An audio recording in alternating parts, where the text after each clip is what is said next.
남자와 여자가 있어요. 남자는 이제 여자가 마음에 들어 식사를 하자고 불렀어요. 그런데 한국엔 비동의 강간죄가 있습니다. 식사를 하는 도중 남자는 여자에게 말합니다. 지금부터 녹음해도 되냐고. 너가 동의한 증거가 필요하다고. 왜? 이 관계를 하고 싶어서 그래서 미리 동의 녹음하려고. 여자는 어처구니가 없습니다. 그리고 자리를 박차고 나가죠. 왜 꼭 남녀 갈라치기 범안을 만드는 걸까요? 그리고 그 속에서 꼭 왜 성소수자가 자연스럽게 이득 보게 만들까요? 레즈비언들과 같은 성소수자들이 일반 여자 집단을 생물학적 남성들로부터 전부 빼앗아갈 수 있어서 그런 건가요? 예를 들면 한 여자를 두고 경쟁하는 생물학적 남성과 레디컬 페미니즘 그분들.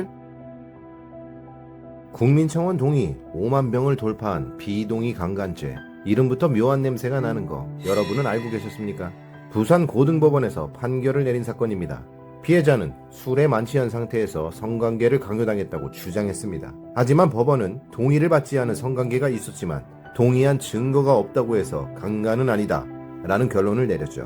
그리고 2025년 1월 말 이 판결에 분노한 마스크를 쓴 여성의 1인 시위가 있었고 청원 동의까지 진행하였으며 이것은 5만 명의 동의를 돌파했습니다. 비동의 강간죄, 원래 주도해서 추진했던 인물 누군지는 아십니까? 기본소득당의 용해인 의원입니다. 2023년부터 추진하면서 본격적으로 논의되었습니다. 비동의 강간죄, 강간죄는 폭행 또는 협박이 있어야 인정됩니다. 하지만 비동의 강간죄는 폭행, 협박 없이 피해자가 성관계에 동의한 증거를 피의자가 증거로 갖고 있지 않으면 피해자의 주장만으로도 전혀 증거 없이 수일, 수개월, 수년 뒤에도 한 명의 인생을 나라 끝까지 보낼 수 있는 강간죄입니다. 즉, 피해자가 저항하지 못했더라도 명확한 동의가 없었다면 강간죄가 성립됩니다. 2023년 기본소득당의 용해인 의원은 성범죄 피해자를 보호를 이유로 비동의 강간죄 도입을 적극적으로 추진했습니다. 이것은 성범죄를 피해자의 동의 여부로 판단하는 것으로 일단 그럴듯해 보입니다. 그러나 이는 유죄 추정의 원칙에 기반한 공산당식 사고방식으로 볼 수 있습니다. 대한민국은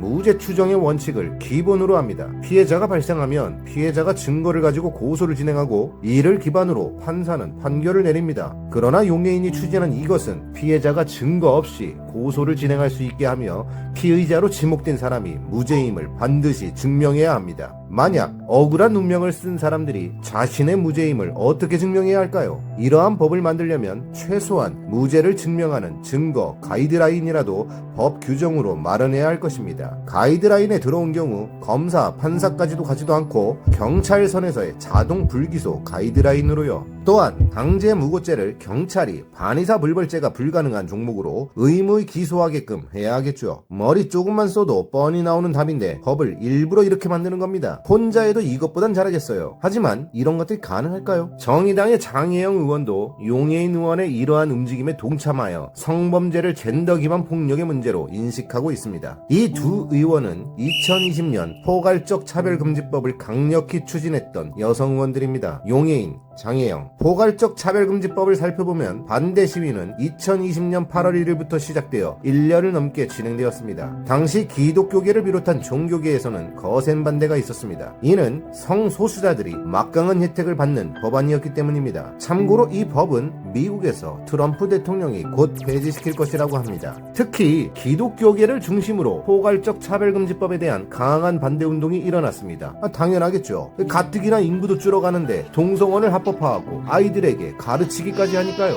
이러한 상황에서 용해인과 정의당은 차별금지법을 적극적으로 추진했지만 끝내 실패합니다. 2021년 말까지 흐른 이 실패 이후 정의당은 더불어민주당과의 단일화에 실패하지요. 결국 정의당의 심상정은 내 사전에 단일화는 없다 라 말하며 독자적으로 대선에 출마하였고 이는 표 분산으로 이재명 후보가 윤석열 후보에게 패배하죠. 이후 정의당은 내부 갈등과 지지율 하락으로 인해 당의 존립에 어려움을 겪고 지금 22대 국회의원에서 단 한 명도 의원이 없는 상태로 전락합니다. 정의당 일부는 진보당으로 이동했어요. 원래 뿌리는 둘이 똑같습니다. 그리고 용해인 의원은 변함없이 자리를 지킵니다. 정의당은 의원이 없어서 진보당이 이것을 추진합니다. 이런 포괄적 차별금지법 추진의 역사에서 다시 2023년 물밑 작업을 통해 젠더 기반의 기초가 되는 비동의 강간죄가 모두 같은 팀에서 2025년 출발하고 있습니다. 법이 시행되었다 치고 한번 극단적 스토리를 만들어 볼까요? 남자와 여자가 있어요. 둘은 처음 만나게 되었죠. 그러다 몇 번 더 만났죠. 남자는 이제 여자가 마음에 들어 식사를 하자고 불렀어요. 그런데 한국엔 비동의 강간죄가 있습니다. 식사를 하는 도중 남자는 여자에게 말합니다. 지금부터 녹음해도 되냐고. 너가 동의한 증거가 필요하다고. 이제 매번 녹음 증거 없이 널 만날 수가 없다고. 여자는 말하죠. 왜?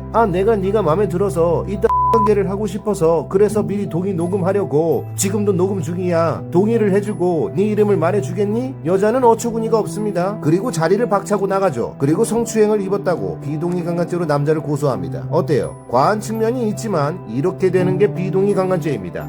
성별이 붙어있지 않을 뿐이지 사실상 100%에 가깝게 남성들을 잠재적 가해자인 피의자로 만들 법이죠. 그리고 남성들은 이제 더 여자들을 멀리하게 됩니다. 멀리하게 되면 당연히 출산율은 지금보다 더 떨어질 것이고요. 만남의 기회조차 기피할 테니까요. 이미 인구도 전 세계에서 1등으로 없어지는 나라인데 혹시 이런 법 일부러 한국의 인구를 줄여서 한국을 집어심키려는 글로벌 비밀 세력이라도 있는 걸까요? 미국은 당연히 아닐 거고 혹시 북한인가요? 아니면 중국인가? 왜 꼭 남녀 갈라치기 법안을 만드는 걸까요? 그리고 그 속에서 꼭 왜 성소수자가 자연스럽게 이득 보게 만들까요? 정상 남녀를 끊임없이 갈등으로 갈라치기를 진행해야 레즈비언들과 같은 성소수자들이 일반 여자 집단을 생물학적 남성들로부터 전부 빼앗아갈 수 있어서 그런 건가요? 예를 들면 한 여자를 두고 경쟁하는 생물학적 남성과 레디컬 페미니즘 그분들, 이건 제가 나중에 꼭 특집으로 다뤄보겠습니다. 비동의 강간죄,